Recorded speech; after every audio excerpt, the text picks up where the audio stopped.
शिवसेनेमध्ये मोठी पडझड सुरू आहे. अगोदर खासदार गेले, आता नगरसेवकही जे निवडून आले ते पण जात आहेत. काय चाललंय? भारतीय जनता पार्टी हा जो पक्ष आहे, त्यांचं केंद्रात सरकार आहे, राज्यात सरकार आहे, या ठिकाणी स्थानिक पातळीवर त्यांचं सत्ता आहे.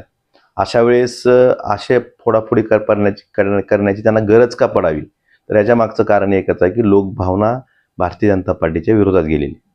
त्यामुळे याला कुठंतरी लोकभावना जरी विरोधात गेली असली तर लोकांनी निवडून दिलेली लोक जर आमच्यासोबत आली तर लोकही आपल्यासोबत येतील. हा जो त्यांचा भ्रम आहे, हा भ्रम त्यांना वाटतं की आपण ही जर लोक फोडली, वेगवेगळी आमिष, वेगवेगळे दबाव हे जर देऊन त्यांना फोडलं तर लोकही आपल्यासोबत येतील. हा जो त्यांचा समज आहे हा निश्चित चुकीचा आहे. आणि भारतीय जनता पार्टीला या बाबतीतला ज्यावेळेस निवडणुका होतील, पुढच्या ज्या 29च्या निवडणुका होतील त्यावेळेस लक्षातच येईल. परंतु आज जी लोकभावना विरोधात गेलेली आहे ही कुठेतरी झाकण्यासाठी ही भारतीय जनता पार्टीनं आमिष देऊन केलेला हा प्रयत्न आहे. पण धाराशिव जिल्हा हा शिवसेनेचा बालेकिल्ला आहे. इथं सर्वसामान्य मतदार, इथला शिवसैनिक हा ठाकरे कुटुंबाशी प्रामाणिक आहे.